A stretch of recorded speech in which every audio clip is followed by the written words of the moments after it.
ठाकरे साहेबांनी काल शासनाकडे एक मागणी केली, 300 युनिटपर्यंत लाईट बिल माफ करा.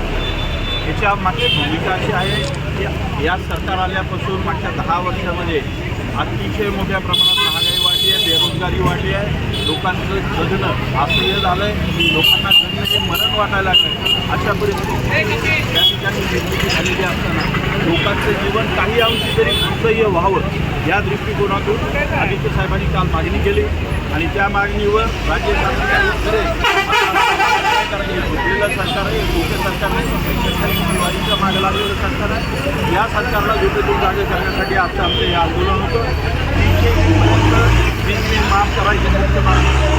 त्याचबरोबर स्मार्ट मीटर जे इतर राज्यांनी रिजेक्ट केले ते महाराष्ट्राच्या माध्यमातून एक प्रयत्न केला जात होता, तो करण्यात येऊ नये.